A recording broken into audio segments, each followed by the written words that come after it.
Bismillahirrahmanirrahim. Assalamualaikum warahmatullahi wabarakatuh. Waalaikumsalam warahmatullahi Waalaikumsalam warahmatullahi wabarakatuh.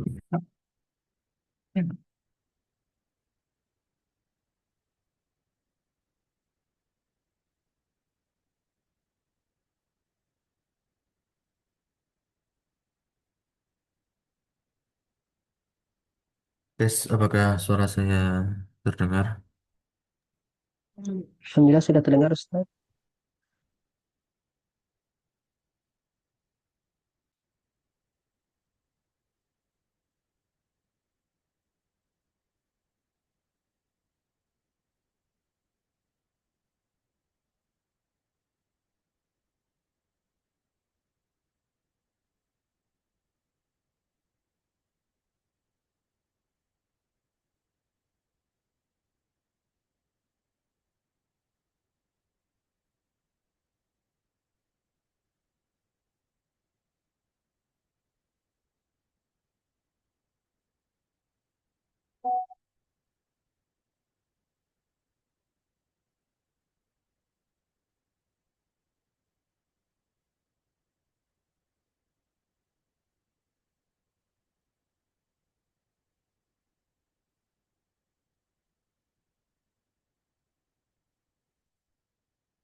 Oke, baik, bismillah.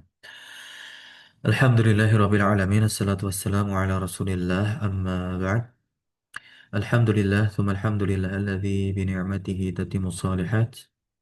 Bersyukur kembali kepada Allah Subhanahu wa taala. Malam hari ini adalah pertemuan kita yang kedua kalinya, yang insyaallah kita akan masuk ke pembahasan kitab Mursyidut Tullab ila Nahwi wal I'rab. Yang sebelumnya pada pertemuan pertama kita sedikit merefleksikan diri kan hakikat pentingnya dari mempelajari bahasa Arab, bahkan menjadi urgent atau keharusan di zaman sekarang. Dan inilah yang wajib kita syukuri, di mana tidak banyak orang yang mau mempelajari ilmu ini, tapi banyak orang yang mengaku-ngaku memiliki pemahaman terhadap ilmu ini.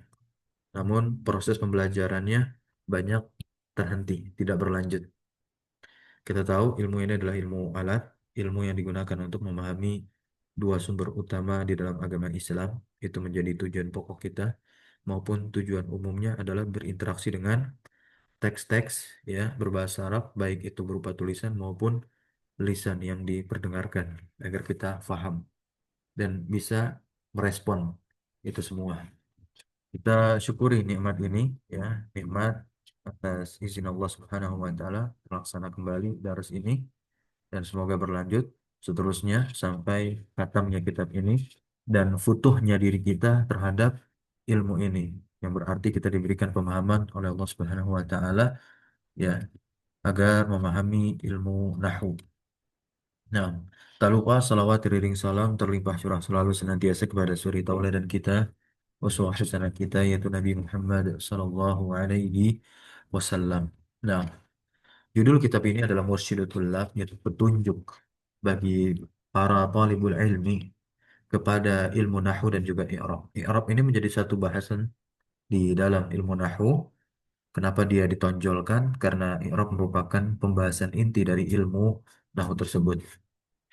Digadang-gadang dia sebagai pembahasan yang fundamental, pembahasan yang fundamental. Nah, yang mendasar, basic.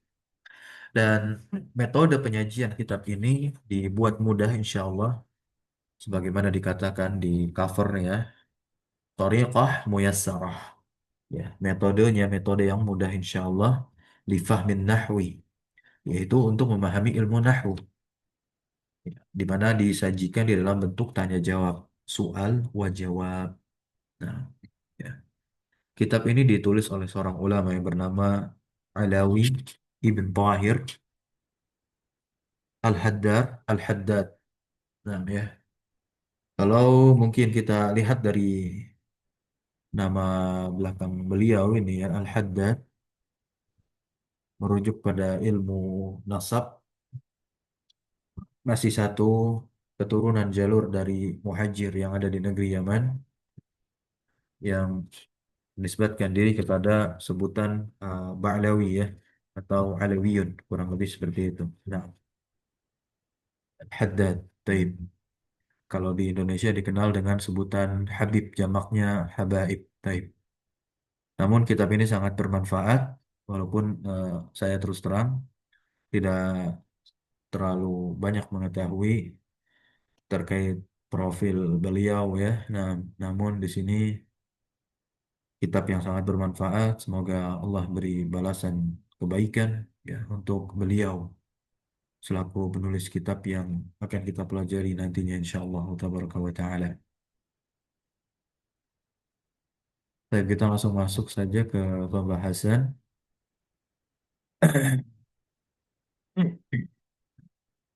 Pada pembahasan kali ini, kitab diawali dengan materi al-kalam wa ma yata'allafu minhu dan apa yang tersusun dari kalam tersebut. Nah, pertanyaan pertama teman-teman semua yaitu mal kalam. Apa itu al-kalam? Apa itu al-kalam? Jadi kalam tidak saya terjemahkan terlebih dahulu. Jadi ambil saja diksi kalam ya, kalam ya, kalam ya kalam begitu. Kalam ya kalam.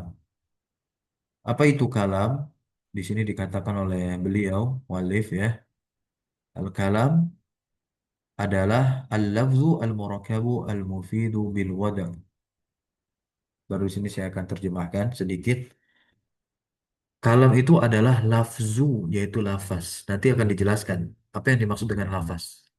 Kemudian adalah murokab. Murokab itu sesuatu yang tersusun. Kemudian mufid. Mufid itu dari kata kerja afada yufidu. Nah, mufid ini adalah bentuk isim fa'ilnya. Jadi bahasa Arab itu unik teman-teman. Terlebih kalau kita tadi merujuk pada ilmu yang membahas tentang derivasi kata. Seperti asal kata dari mufid adalah afada yufidu. Itu ilmunya tersendiri, itu ilmu sorof. Atau dalam istilah linguistiknya disebut dengan morfologi. Morfologi ya, yang mempelajari tentang bentuk perubahan kata dari satu ke bentuk yang lainnya. Nah, beserta makna yang akan berubah nantinya.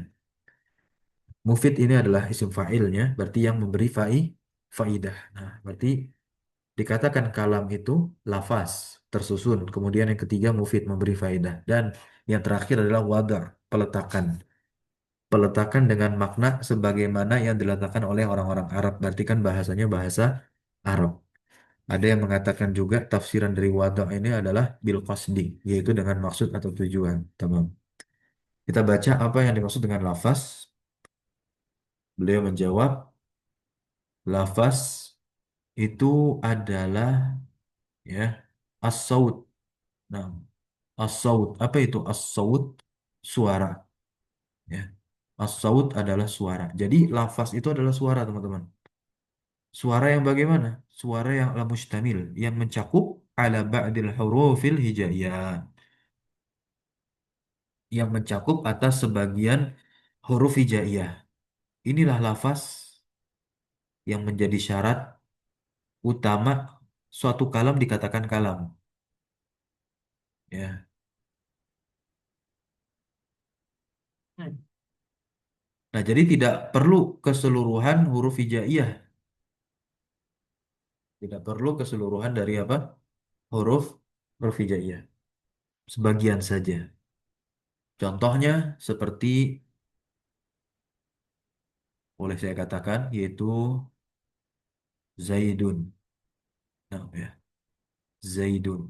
Ini contoh yang sering ada di kitab-kitab nahwu, terlebih syarah jurumiyah. Atau kita gunakan kata babun. Nah, jumlah hurufnya sama. Ada berapa jumlah hurufnya ini? Baik babun maupun zaidun. Zaidun ada berapa jumlah hurufnya? Tiga, Ustaz. Ya, tiga. Nah, zaidun jumlah hurufnya ada tiga. Huruf yang pertama adalah zai, huruf kedua ya, dan huruf yang ketiga adalah dal. Kita beralih ke kata yang kedua yaitu babun. Ini juga sama. Hurufnya ada tiga. Yang pertama ba, kemudian alif, kemudian ba lagi. Nah, di sini tentu untuk mengidentifikasi kita harus kenal dulu sama keseluruhan huruf hijaiyah. Sudah pada kenal semua huruf hijaiyah? Ada berapa total jumlah huruf hijaiyah? 28. 28. Ada yang hafal? Ayo. Ya. Pelajaran menghafal huruf hijaiyah itu ada di TPA. Ya, semuanya hafal ya insya Allah. Nah, saya berhusnuzon demikian. Dimulai dari alif, kemudian diakhiri dengan huruf ya. Nah, ya, 28 huruf hijaiyah. Nah, tidak mesti dan tidak harus 28 huruf hijaiyah itu dikumpulkan. Tapi sebagian saja diambil. Nah, kemudian apa? Disuarakan. Layaknya kita membaca Zaidun. Nah, kalau misalkan teman-teman semua, ini kata Zaid dan Babun, saya tulis aja, udah jadi kalam belum? Maksudnya sudah memenuhi aspek lafaz, karena belum kita bahas aspek murokab, mufid, dan wada. Kita bahas aspek lafaz dulu. Kira-kira kalau Zaidun ini saya tulis, tapi saya tidak mengucapkan. Walhasil teman-teman tidak ada satupun yang mendengar ucapan dari lisan saya mengucapkan ini kata yang saya tulis. Kira-kira sudah memenuhi dalam aspek lafaz? Belum Belum. Ustaz, karena tidak ada suara Ustaz. Ya, tidak ada suara. Karena di sini mengharuskan as-saut teman-teman, suara. Ini semuanya termaktub di dalam kitab-kitab nahwu lainnya. Ya, dari kitab yang basic, mubtadi, ya, muntahi, ya, maupun yang tingkatan lanjutan. Baik, barakallahu fiik. Sekarang kita lanjut, apa itu murokab? Nah, murokab itu adalah ma tarokaba min kalimatain fa aktsara. Apa yang tersusun, ya, apa yang tersusun dari dua kata. Dan ini adalah bentuk minimal, ya, bentuk minimal. Dua dua kata. Bisa secara tahqiq pasti terlafazkan dua kata itu kita bisa melihat adanya dua kata. Bisa pula ditakdirkan. Ditakdirkan di sini berarti apa? Yang kita lihat hanya satu kata, tapi ada satu kata lagi yang diniatkan. Nah, itu jadi paling sedikitnya agar terpenuhi aspek murokab itu harus tersusun dari dua kata. Itu kadar minimal. Kadar minimal. Kalau belajar mazhab Hambali itu kadar muzji. Nah, mujzi. Ya, kadar mujzi. Baik. Nah, kadar minimalnya nih. Dua. Faaksar itu berarti apa? Tahu lebih. Nah, lebih ya. Nah, contohnya nih.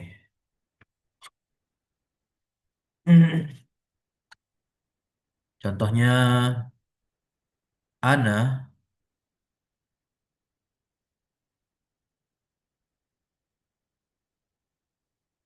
ana saya taruh kosakata ustazun. Ana ustazun.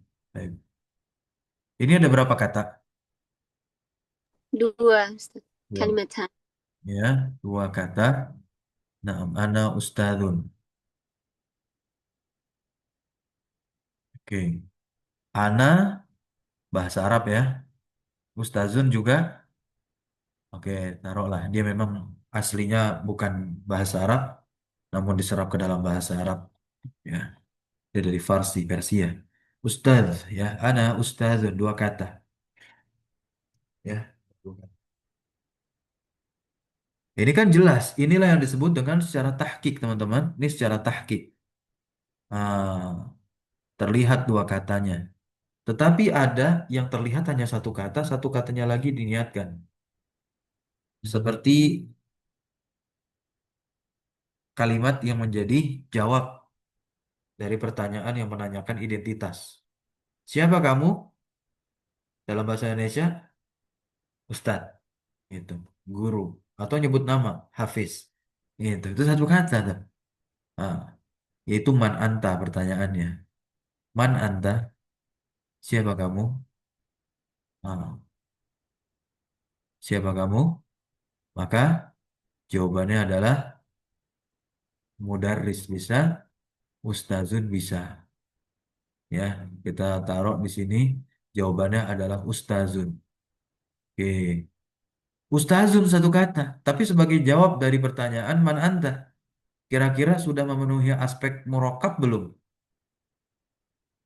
Sudah. Sudah. Ya, kenapa demikian? Karena ada satu kata lagi yang diniatkan. Diniatkan berarti disembunyikan. Nah, dia sudah murokab tersusun dari dua kata sebetulnya. Yaitu apa? Kata ana. Untuk menyikat, ya. Untuk menyikat kalimat saja. Ya, gitu. Jadi kan sama saja dikatakan man anta siapa kamu? Ana ustadzun. Ana ustadzun. Atau pakai tolibun. Ana tolibun. Taib. Gitu ya. Nah, kita masuk ke mufid teman-teman semua. Mufid. Nah, saya sodorkan tawaran. Barangkali ada yang ingin membaca. Kita pelan-pelan insya Allah. Ya, santai saja. سأقرأ أستاذ. Masya Allah ya, Anta تتكلم بلغة العربية. هل تستطيع أن تتكلم بلغة العربية؟ إن شاء الله ولو قليلا. طيب نعم لا بأس. طيب قليلا فقليلا نعم. أجرب. السؤال: ما المفيد؟ الجواب: المفيد ما أفاد فائدة يحسن عليها سكوت المتكلم. إن شاء الله ترجم إلى أمير. لغة الإندونيسيا. Nah, apa yang dimaksud mufid? Mufid ma adalah lafadz afada yang memberikan faidah, faidatan dengan sebuah faidah yahsunu 'alaiha sukutul mutakallimi yang membuat orang yang orang yang berbicara tidak bertanya lagi. Ya, itu terjemah tafsiriah antum. Nah, ya. Kalau kita, nah betul bagus itu terjemahnya ya. Nah, langsung ke makna. Nah, coba kita terjemahkan secara letter luck. Afada yufidu, afada yufidu faidatan. Nah, ya, faidah. Apa yang memberikan faidah? Faidah kan apa? Informasi, maklumat, pengetahuan. Yahsunu alaiha. Yahsunu ini fiil, kata kerja. Yang dimana subjek dari yahsunu adalah sukut. Nah, diamnya si mutakallim itu bagus, baik. Alaiha atas faidah tersebut. Ditafsirkanlah dengan terjemahan antum tadi, ya. Ketika suatu kalam itu terdapat aspek yang mufid, maka diam sudah si mutakalim, tidak lagi melanjutkan. Logikanya apa? Mukhatab atau komunikan, orang yang diajak bicara itu diam. Diam karena apa? Sudah mendapatkan informasinya, ya. Sudah mendapatkan informasinya. Dalam bahasa Indonesia, dalam bahasa Indonesia, dalam bahasa Indonesia, contoh kalimat. Pulpen ini rusak. Apakah dia menjadi kalimat sempurna? Yes. Berarti dia mufid. Ya, pulpennya rusak. Itu kan informasi. Apa informasi yang ada di sana di kalimat tersebut? Rusaknya rusaknya pulpen. Sama di dalam bahasa Arab. Nah, saya kasih gambaran contoh dalam bahasa Arab yaitu Zaidun qaimun. Ya, Zaidun qaimun. Nah, ya, Zaidun qaimun. Ah, yang pertama, unsur lafaz sudah terpenuhi? Sudah, karena kita ucapkan. Nah, ya. Unsur apa lagi? Murakkab sudah terpenuhi? Sudah dua kata. Kata pertama Zaid, kata kedua Qaim. Mufid? Yes. Sudah karena dia memberikan informasi Qaimnya si Zaid. Qaim itu artinya apa? Berdiri. Zaid itu berdiri. Berarti informasinya berdirinya si Zaid. Qiyamu Zaidin. Nah, di dalam bahasa Arab teman-teman ada dua model penulisan kalimat. Ya, ada dua model penulisan kalimat. Ada kalimat nomina, ada kalimat verba. Kalimat nomina itu kalimat yang diawali oleh kata benda. Kalau kalimat verba adalah kalimat yang diawali oleh kata kerja. Kalimat sendiri di dalam bahasa Arab disebut dengan jumlah. Ini jangan tertukar. Ya, jumlah, jumlatun. Ah. Nah, kalimat verba, yaitu kalimat yang diawali oleh fiil, itu disebutnya dengan jumlah fi'liyah. Jumlah fi'liyah.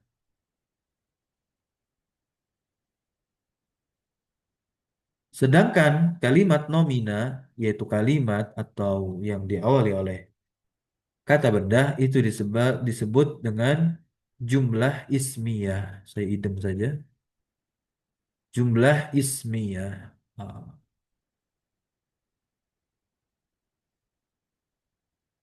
Rumusnya apa untuk jumlah ismiyah itu? Diawali dengan kata yang berkedudukan sebagai subjek atau mubtada. Kemudian kata yang keduanya adalah khobar yang disebut informasi dari si mubtada tersebut. Berarti kata yang menyempurnakan makna si mubtada untuk jumlah ismiyah atau kalimat nominah. Maka perhatikan contoh Zaidun Qaimun yang saya tulis. Nah, kira-kira Zaidun Qaimun masuk ke variasi jumlah yang mana nih? Jumlah fi'liyah atau jumlah ismiyah? Jumlatun ismiyah. Oke, jumlatun ismiyatun. Dia termasuk jumlah apa? Ismiyah, kalimat nomina. Kenapa? Karena Zaidun adalah kata benda. Gitu, yang berkedudukan sebagai mubtada. Ya, kata benda. Nah, dalam bahasa Arab disebut dengan isim. Gitu. Isim-isim ini, qaim pun juga isim sebagai khobarnya. Ya, jumlah fi'liyah contohnya bagaimana? Nanti kita akan dapati. Pelan-pelan ya. Lanjut berikutnya. Pertanyaan yang kelima, kita masuk aspek kalam yang terakhir, yaitu wada. Mal muradu artinya apa yang dimaksud? Al murad yang dimaksud. Apa yang dimaksud bil wada'i dengan wada'i? Dengan wada'i. Nah, al muradu yang dimaksud bihi dengan wada' itu adalah al wada'ul arabi, adalah al wada'ul arabiyu, peletakannya orang Arab. Apa itu peletakannya orang Arab? Bi ayyakuna ala muqtadal qawaidil arabiyyah. Yang dimana dia itu berada di atas ketentuan kaidah-kaidah bahasa Arab. Apanya nih? Kalam. Ketika sudah terpenuhi aspek pertama, kedua, ketiga, maka jangan lupa harus berbahasa Arab. Tanpa kita sadari pun, ketika membahas huruf hijaiyah, berarti itu udah berbahasa Arab. Makanya ada ulama yang menjelaskan makna wada ini di antara lain, ya, selain apa? Selain berbahasa Arab, maka dia bil qasdi, maknanya yakni dengan maksud atau tujuan. Apa contohnya maksud dengan tujuan itu? Seperti ini. Ketika ada orang yang mengigau, orang mengigau, ya, banyakannya kan berjalan, sleepwalker, ya, sleepwalking. Tidak jarang ada juga yang menuturkan kata bahkan kalimat-kalimat tertentu. Kira-kira orang yang ngigau itu ketika menuturkan kalimat-kalimat tertentu dia sadar tidak? Sadar itu kan berarti kan kadarnya apa? Dia mengetahui apa yang sedang dia ucapkan. Kalau ditanya, hmm? Tidak. Taruhlah orang Arab tuh mengeluarkan kalimat ana tolibun, tapi lagi ngigau. Ana tolibun tadi kan sudah terpenuhi aspek pertama lafaz karena diucapkan. Kemudian aspek kedua ya murokab. Kemudian aspek ketiga mufid. Nah, wada dengan bahasa Arab. Oke, semuanya ana tolibun tapi diucapkan sama orang yang ngigau. Bisa nggak dikatakan kalam itu? Belum. Ya,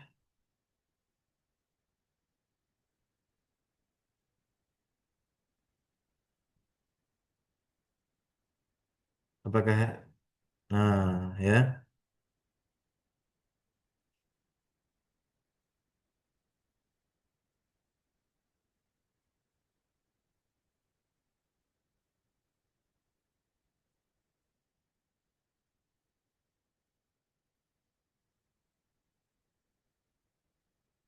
Nah, maka itu para ulama menjelaskan bil qasdi, ya, dengan maksud.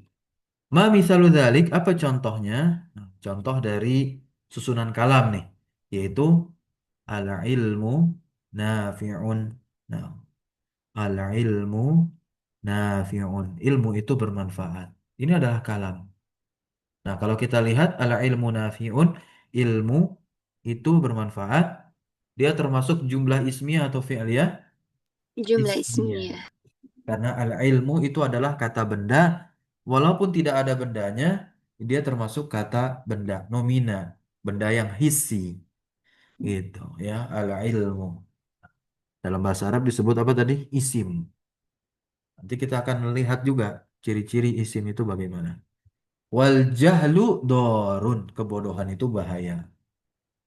Ya, kebodohan itu berbahaya, danger. Nah, kebodohan itu berbahaya. Berikutnya min ayyi syai'in yata'allafu al-kalamu. Kalamu fa'il dari yata'allafu. Nah, dari unsur apa kalam itu tersusun? Ya, nah, yata'allafu al-kalamu minal kalimi. Nah, kalam itu tersusun dari kalim. Kalim jam'i kalimatin. Kalim bentuk jamak dari kalimah. Pertanyaannya, apa itu kalimah? Tadi saya belum sebutkan ya. Kalimah itu artinya kata, teman-teman semua. Kalimah. Nah, ini yang maksud saya tadi, saya singgung jangan tertukar. Jadi kalimat, kalimat di dalam bahasa Indonesia itu bahasa Arabnya jumlah. Tapi kalimah atau kalimat di dalam bahasa Arab itu bahasa Indonesianya kata. Kalau kata itu kan adalah susunan dari beberapa huruf. Nah, sebagaimana di sini mal kalimah dijelaskan lafzatun zatu ma'nan. Dia adalah lafaz yang punya makna. Lafaz yang punya makna tersusun dari beberapa huruf. Kalim.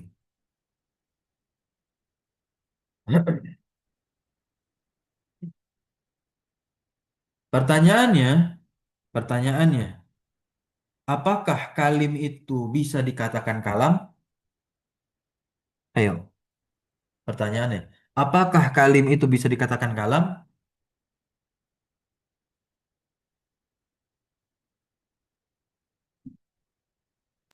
ممكن أستاذ. Apakah kalim itu Mungkin. bisa Mungkin dikatakan kalam? bisa. tidak selalu, Ustaz. Ah, itu jawabannya tepat tuh. Tidak selalu. Ya, nah, atau tadi pertama mungkin, nah, ya, tidak selalu. Tetapi kalau kita katakan, apakah kalam itu sudah pasti kalim? نعم. Nah, betul. Kalau kalim, apakah sudah pasti kalam? Jawabannya belum tidak. belum Nah, itu tentu. pertanyaan yang lebih tepat ya. Apakah kalim itu sudah pasti kalam? Tidak. Tidak. Itu. Karena apa? Pasti kalau kalim tidak pasti kalam, satu aspek yang meruntuhkan si kalim-kalim itu tidak bisa dikatakan kalam. Apa aspeknya? Mu, mufid. مفيد. Ya, mufid. Nah, ini yang harus diperhatikan, aspek mufid itu. Tapi kalau kalam itu sudah pasti kalim, gitu. Karena tersusun dari apa? Beberapa kata. Anggaplah terpenuhi aspek mufid ya, maka sudah terpenuhi langsung menjadi kalam. Gitu ya. Nah, sekarang kita lihat ma aqsamul kalimah, pembagian kata di dalam bahasa Arab. Aqsamul kalimati salah satu. Bagaimana di dalam bahasa manapun kata terbagi menjadi tiga. Ada nomina, ada verba. Ya, kemudian kalau di dalam bahasa Arab ini ada harfun ja'ali makna tambahannya, yaitu partikel. Istilah linguistika partikel. Kalau terjemahan lebih tepatnya mungkin kata hubung. Gitu. Kata hubung. Ya, kata hubung. Kalau di bahasa lainnya biasanya hanya dua, nomina dan nomina dan verba. Gitu. Walaupun yang tiga itu nanti diikutkan pula, sebagaimana harfun ja'ali makna ini nantinya, yaitu apa? partikel tadi atau kata hubung tadi sebagai penghubung antara kata yang satu dengan kata lainnya. Jadi inilah pembagian kata di dalam bahasa Arab kita kenal dengan sebutan ismun, kata benda, nomina, fi'lun, kata kerja atau verba, harfun ja'ali ma'nan. Ah, ini diikat dengan kata ja'ali ma'nan, teman-teman. Berarti apa? Ada di sana huruf yang tidak punya makna. Ja'ali ma'nan itu datang karena punya makna. Gitu. Berarti apa? Huruf yang memiliki makna. Berarti ada huruf yang tidak memiliki makna kan? Di dalam bahasa Arab ada, yaitu huruf نعم apa? Huruf hijaiyah. المباني الحروف. Ya, huruf hijaiyah. Lantas huruf yang bagaimana di dalam bahasa Arab yang memiliki makna. Nanti kita akan lihat dulu dari ismun atau al-ismu. Mal ismu, apa itu isim? Nah, coba dibaca. Boleh gantian, boleh akhwat, boleh ikhwan.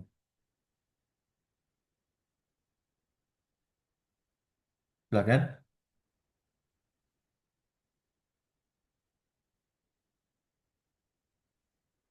Kita baca lagi, Ustaz. Ah, boleh, boleh. Nah, silakan. Ah, ini ada yang raise hand, Afwan ya. Oh, nah, Ya, ada yang raise hand, nah, silakan. Boleh. Ini ada 28 orang yang hadir, alhamdulillah. Silakan.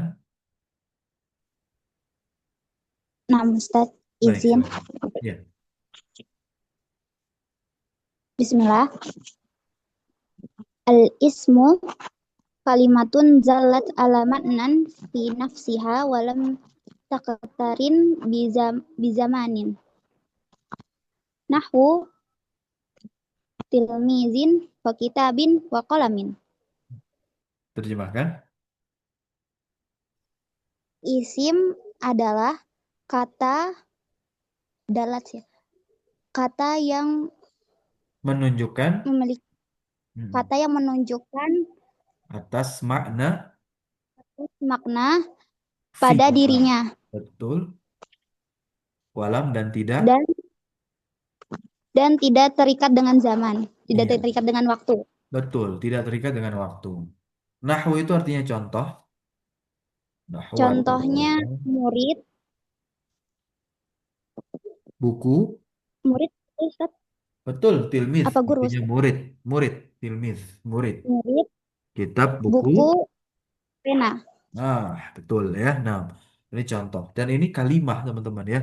Tilmiz kalimah, kalimah. Keseluruhan tilmiz kitab kolam, kalim. Ya. Karena kalimah, kalimah, kalimah. Gitu. Tapi apakah kalam? Tidak. Oke. Tilmiz kitab kolam adalah isim. Kenapa demikian? Karena ketiga kata ini atau yang lain yang semakna dengan tiga kata ini bisa kita ucapkan baik lampau, sekarang maupun untuk yang akan datang. Selanjutnya ke 11. Mal fi'lu. Apa itu fi'il? Silakan.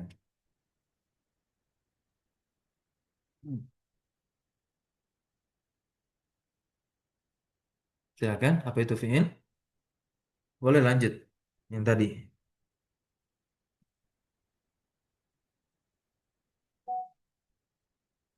Hmm. Atau boleh gantian, Nam. Silakan. Atau saya aja. Halo, Oh, boleh. Silakan, Nam. Bismillah.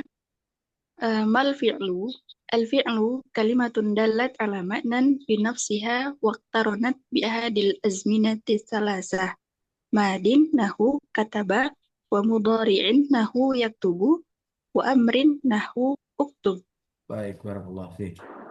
Fi'il saya terjemahkan. Fi'il itu definisinya adalah kalimatun kata dia dalat yang menunjukkan ala makna atas suatu makna fi nafsiha pada dirinya namun bedanya dengan isim ini iktaronat ya iktarona yaktarinu iktaronat dia itu terikat bi ahadil azminah as-salasah dengan salah satu waktu dari tiga waktu itu apa saja yaitu madin yaitu kata kerja lampau past tense ya. Nah, seperti contohnya adalah kataba, artinya telah menulis, kemudian mudhari', uh, continuous atau future, uh, yaitu kata kerja sekarang atau yang akan datang. Contohnya yaktubu, kemudian ada kata kerja perintah, amr, ya, yaitu uktub. Uh, Kalau uktub ini atau amr itu berarti adalah kata kerja untuk yang akan datang.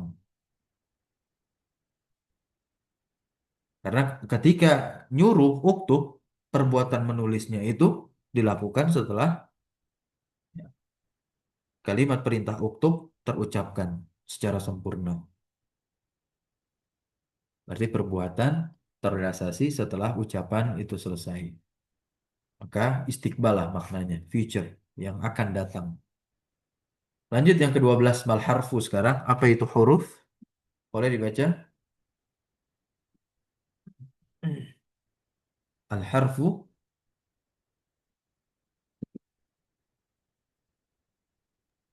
Al-harfu kalimatun dallat ala ma'nan fi ghairiha wa lam taktarin bi zamanin. Nahu, hal, wa fi, walam. Oke, huruf adalah kalimatun kata dalat yang menunjukkan ala makna atas suatu makna fi ghairiha pada selainnya. Perhatikan ya, ini perbedaan antara isim, fiil dan huruf. Kalau isim fiil itu sama dalam penunjukannya, yaitu menunjukkan atas dirinya sendiri. Tetapi kalau huruf itu beda, yaitu apa? Dia menunjukkan atas makna pada selainnya. Pada selain dari sini apa? Ketika bersama isim ataukah ketika bersama fiil. Maka makna si huruf itu akan nampak. Ini huruf ma'ani yang dibahas. Ya, harfun ja'ali makna tadi. Dan jelas di sini dia seperti apa? Isim. Lam taktarin bi zamanin. Tidak terikat dengan waktu. Contohnya adalah hal. Perhatikan teman-teman. Hal adalah huruf ya. Huruf apa? Huruf istifham. Yang dimana hal ini artinya apakah?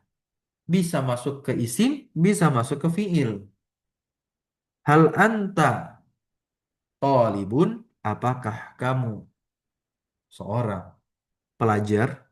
Masuk ke isim, yaitu anta domir, kata ganti. Kemudian masuk juga ke fiil. Contohnya, hal darosta al-lughatal arabiyyata, apakah kamu telah belajar? Nah, hal ketemu darosta. Begitu. Hal ketemu darosta. Hal kataba ad-darsa, hal masuk ke kataba. Jadi hal adalah huruf yang berserikat. Bisa masuk ke isim, bisa masuk ke fiil. Kemudian ada huruf fi di sini. Nah, dia hanya bisa masuk kemana? Ke isim. Kemudian ada lam.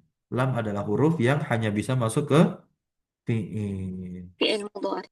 Ya, fiil mudhari. Tamam. Barakallahu fiik. Sekarang kita masuk ke yang ke-13, ma'alamatul ismi.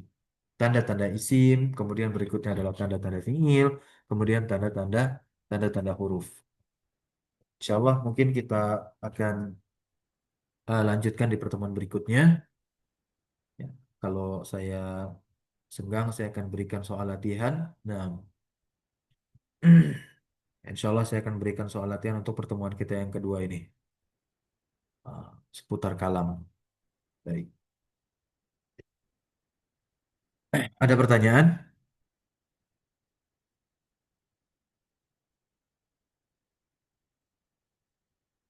Tidak? Ya, baik. Jika tidak, kita cukupkan dengan membaca doa kafaratul majelis. Subhanakallahumma wa bihamdika asyhadu an la ilaha illa anta astaghfiruka wa atubu ilaik. Sallallahu wasallam ala nabiyyina Muhammadin walhamdulillahi rabbil alamin. Syukran jazakumullah khairan wa hudrikum wa barakallahu bina wassalamu alaikum warahmatullahi wabarakatuh. Waalaikumsalam warahmatullahi wabarakatuh. Jazakumullah khairan wa barakallahu fiik Ustaz. Wa fiikum Jazakallah barakallahu. Ustaz. Wa fiikum. Barakallahu fiikum. Sanallahu ilaikum.